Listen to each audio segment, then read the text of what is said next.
ফগে ঢেকে আছে। গাড়ি থেকে নেমে গেছি, হেঁটে হেঁটে নামছি কারণ গাড়ি স্কিড করছিল, বিভৎস বরফ পড়ছে, পিছনে পুরো গাড়ির লাইন। আমাদের গাড়িতে চেন ছিল না। যাই হোক, এখন আমি হেঁটে হেঁটে নামছি, আর 3-4 কিলোমিটার বাকি আছে।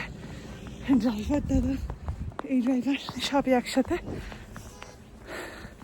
একটা গাড়ি এই সাইডেও পড়ে গেছে, মানে সাইডে দেওয়ালে পাহাড়ে লেগে গেছে। তো যাই হোক, আমরা তার জন্য হেঁটে হেঁটেই নামছি। বাট বিভৎস স্নোফল হচ্ছে, আমি বলে বোঝাতে পারবো না।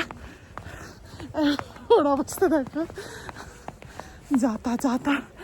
But experience is too much good, awesome. কোনো কথা হবে না। Switzerland failed. বিদেশ দরকার নেই, ইন্ডিয়াতেই যা আছে দেখার। যাই হোক, চলো যাই, হোটেল পৌঁছে একবারে কথা বলবো।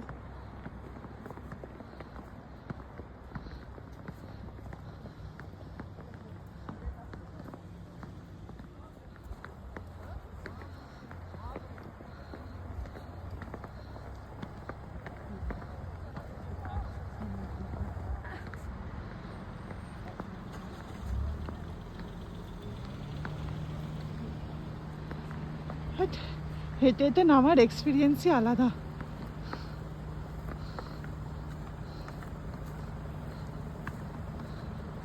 জাস্ট প্যারাগর হোটেলে চেক ইন করলাম। একটা বেড আছে, কিং সাইজের বলা চলে। এখন এখানে লাইট নেই, তাই পুরোটাই জেনারেটারে এই লাইটটাই শুধু জ্বলছে। সো সব ফ্রিজ হয়ে গেছে, তার জন্য গিজার ফিজারও চলবে না। গরম জল লাগলে তো ওরা এমনি বালতিতে হট ওয়াটার দিয়ে দেবে। বিশাল একটা মিরর, এই ক্লিন, খুবই ক্লিন। অ্যান্ড বেডের ঠিক উল্টো দিকের ভিউটা,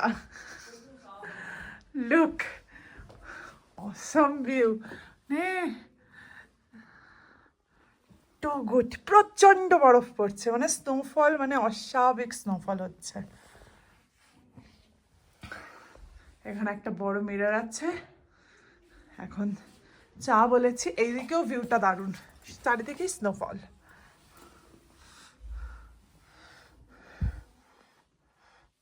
এখন চা বলেছি, চাটা খেয়ে দেন তারপর ফ্রেশ হব, কারণ আমাদের লাগেজ এখন আমরা আসেনি। আমাদের ড্রাইভার আর যে আরেকটা গাড়ি নিয়ে গেছিলাম বেতাব ভ্যালি, ওই সব চন্দনবাড়িতে, সেই ড্রাইভার মিলে সব লাগেজ নিয়ে আসছে, কারণ গাড়ি উঠবে না আর। তার জন্য আমাদের এখানেই রেখে দিয়ে ওরা সব লাগেজ নিয়ে আসবে। সো চলো ফ্রেশ হয়ে নিয়ে আবার পরে কথা হবে। দেখো, এটা আমাদের হোটেলের এন্ট্রেন্সটা, পুরো বরফে ঢাকা। মানে এই রাস্তা দিয়ে আমরা ঢুকেছি, কালকে এই রাস্তা দিয়ে বেরোবো। মানে কি অবস্থা সামনেটা, দারুণ, রিয়েলি গুড। এখন এই জাস্ট 8:15 বাজে, এখনই ডিনার করে নিচ্ছি। মানে কিচ্ছুই পাওয়া যাচ্ছিল না খাবার দাবার, তাও জাস্ট চিকেন ফিকেন তো কিছুই না, এগ কারি আর এগ সামথিং কিছু একটা অর্ডার করা হয়েছে, আর রুটি। তো রাস্তাঘাট পুরো বন্ধ, মানে বিভৎসই অবস্থা। তো ডিনারটা করে আমি কথা বলছি। প্রচণ্ড ঠান্ডা। এই ডিনার কমপ্লিট হলো। সো এখন সব কিছু গোছানো বলতে তো সব একই, আমি কিচ্ছু খুলিনি, সেম জামা কাপড় পরে আমি শুয়ে গেছি। এবার আমি শুয়ে পড়বো। প্রচণ্ড হয়তো ঘুম আসবে না, বাট ভীষণ টায়ার্ড লাগছে, অসম্ভব ঠান্ডা লাগছে। Morning friend, day 3। এখনও পেহেলগাঁওতেই আছি, বাট এখন -6 চলছে। যাই হোক, তো সারা রাত কারেন্ট ছিল না। সো আমি বাইরেটা দেখাচ্ছি একটু পরে, মানে অসাধারণ লাগছে দেখতে। আমাদের এক্ষুনি কাংড়ি দিয়ে গেছে, তো কাংড়িতেই গরম হচ্ছি, কারণ কারেন্ট নেই তো, মানে খুবই ঠান্ডা লাগছে। দেখো আমাদের রুম থেকে জাস্ট ভিউটা, এইদিকে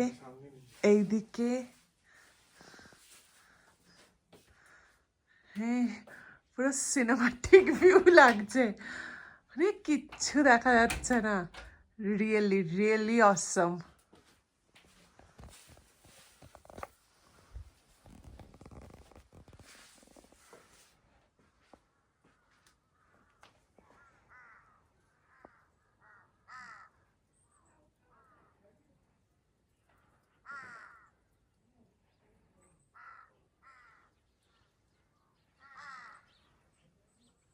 ড্রাইভার দাদার সাথে কথা হলো, সো আমরা এখন দুজনে নামছি। তো 5 কিলোমিটার মতো হেঁটে নামতে হবে। বাট রাস্তাটা দেখো, এই রাস্তা দিয়ে হেঁটে হেঁটে নামছি, মানে অর্ধেক লোকই এরকম মানে হেঁটেই নামছে, কারণ গাড়ি ফাড়ি ভীষণই মানে স্কিড করছে এখনও স্টিল। তো তার জন্য সবাই আস্তে আস্তে করেই নামছি।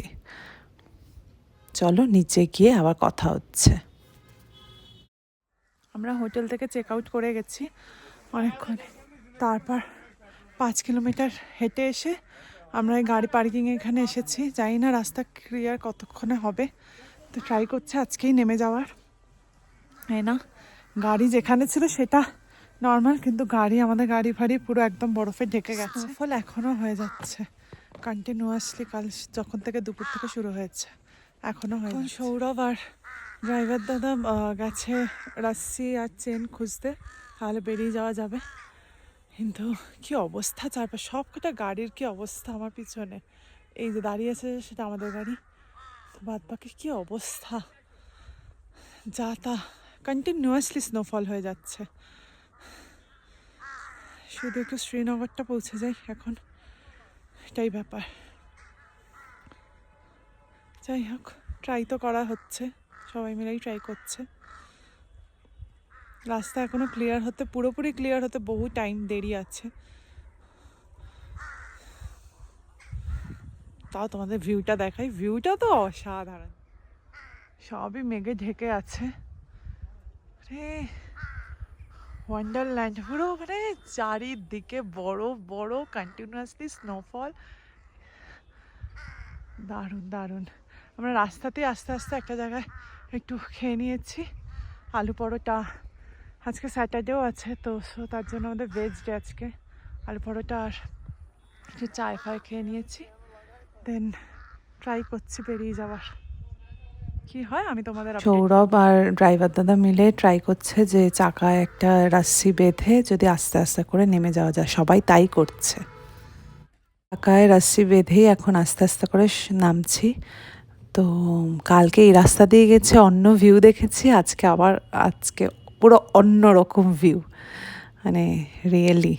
পেহেলগাঁও থেকে শ্রীনগর যাওয়ার পথে এখানে একটা বড় মসজিদ আছে, তার সামনেই এরকম খাওয়া স্টল থাকে, তো সেখান থেকে একটু কিছু খাচ্ছি, খেয়ে শ্রীনগর পৌঁছাবো। চলো শ্রীনগরে গিয়ে দেখা হচ্ছে।